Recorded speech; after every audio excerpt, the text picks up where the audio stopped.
అదే RTV app వార్తల్ని క్షణాల్లో చదివే అవకాశం ఉంటుంది. ఒక న్యూస్ పేపర్, ఒక టెలివిజన్ ఛానల్ మీ చేతుల్లో ఎప్పుడూ ఉంటాయి. పేరు ఎన్ మారుతి మహాలక్ష్మి, వీరబ్రహ్మేంద్ర స్వామివారి మఠం పూజ్య మఠాధిపతి గారైన ధర్మపత్నిని. స్వామివారి 5వ కొడుకు శ్రీ గోవింద స్వామివారిని తదుపరి మఠాధిపతిగా శ్రీ వీరబ్రహ్మేంద్ర స్వామివారి ఆత్మ ప్రబోధానుసారం నియామకం చేశారు.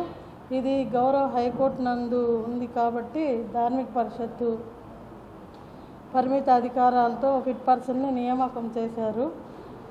మఠంలో ఉత్సవాలు తిలకించడానికి ఆహ్వానం పంపి ఫిట్ పర్సన్ గారు ప్రత్యర్థులకు అనధికారికంగా కార్యక్రమాలు చేయడానికి అవకాశాలు కల్పిస్తున్నారు. అలా చేయకూడదని లీగల్ నోటీస్ కూడా మేము ఇచ్చి ఉన్నాము. మఠంలో మా ప్రత్యర్థులు శివరాత్రి రోజు మఠంలో గొడవలు చేయడానికి శ్రీకారం చుట్టారు. మఠం వచ్చిన మా బావగారిని కూడా కొట్టడానికి, చంపడానికి ప్రణాళికలు వేసున్నారు. వారు మాకు మద్దతు ఇస్తారని వారు ఈ విషయం తెలుసుకొని మఠం నుంచి వెళ్ళిపోగా వారు నేను ఉంటున్న మహానివేదన మందిరంకి వచ్చి వెతికి అన్నీ ఎట్లా అంటే అట్లా మాట్లాడడము, సోషల్ మీడియాలో మరీ విపరీతంగా పెట్టడము, దారుణంగా పెట్టడము అలా చేస్తూ ఉన్నారు. నా పేరు శ్రీనివాసులు పాలెపు. మారుతి మహాలక్ష్మి గారికి అక్కగారి భర్తని, వాళ్ళ బావగారిని అవుతాను. అలానే వారికి ఈ మఠాధిపతి అంశంలో కొద్దిగా లీగల్ సహాయము, అలానే ఒక మానసిక సపోర్ట్ ఇస్తూ ఉండడం వలన నా మీద కూడా అతి దారుణంగా అమానవీయకరమైనటువంటి రీతిలో సోషల్ మీడియాలో ప్రచారం చేస్తూ ఉన్నారు. దీని గురించి గౌరవ ఎస్పీ గారికి కూడా ఈరోజు కలిసి కంప్లైంట్ చేయడం జరిగింది. అలానే శివరాత్రి రోజు అక్కడికి స్వామివారి దర్శనం చేసుకోవడానికి వెళ్ళగా కొందరు అల్లరిమోకలు మఠాధిపతి గారి మొదటి భార్య కొడుకునేటువంటి శ్రీ వెంకటాద్రి స్వామివారు, శ్రీ దత్తాత్రేయ స్వామివారు, వారి బావమరిదైనటువంటి శ్రీ పిపిఎన్ ప్రసాద్ గారు వారు కొట్టడానికి ప్రణాళిక వేశారనే విషయము తెలుసుకొని గౌరవ ఎస్ఐ గారికి కూడా చెప్పడం జరిగింది.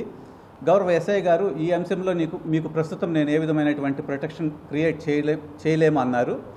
అలా వారు ప్రొటెక్షన్ ఇవ్వలేము అనడంతో అక్కడ ఉన్నటువంటి మనుషులు కళ్ళు గప్పి మఠం నుంచి బయటకు రావడం జరిగింది. మఠం నుంచి బయటకు వచ్చిన తర్వాత గురుపత్తి నివసిస్తున్నటువంటి మహానివేదన మందిరంలో బూతులు తిడుతూ ఇక్కడే దాంకొని ఉన్నాడు అని వెతకడానికి ఈ ముగ్గురు మరియు వారి మనుషులైనటువంటి కొందరు వ్యక్తులతోటి అక్కడ అరాచకాలు చేయడం జరిగింది. దీని మీద కూడా గౌరవ ఎస్పీ గారికి శివరాత్రి మర్రోజు అనగా 9వ తారీఖు కంప్లైంట్ చేయడం జరిగింది. యాక్చువల్గా దీనికి ముఖ్యమైనటువంటి బ్యాక్గ్రౌండ్ ఏంటంటే గతలో కానీ అంతకుముందు కానీ శివరాత్రి రోజు కానీ మిగతా ఆధ్యాత్మిక కార్యక్రమాల్లో కానీ ఫిట్ పర్సన్ గారు కేవలం హైకోర్టులో ఉన్నటువంటి కేసు అంశంలో ఎవరికి కూడా అధికారం కట్టబెట్టనటువంటి కేసు అంశంలో ఫిట్ పర్సన్ గారు ప్రత్యర్థులకు సహకారం అందిస్తూ వారి యొక్క నిర్ణయాలు వారి నిర్ణయాలు తీసుకుంటూ గత 2 సంవత్సరాలు కూడా చేశారు.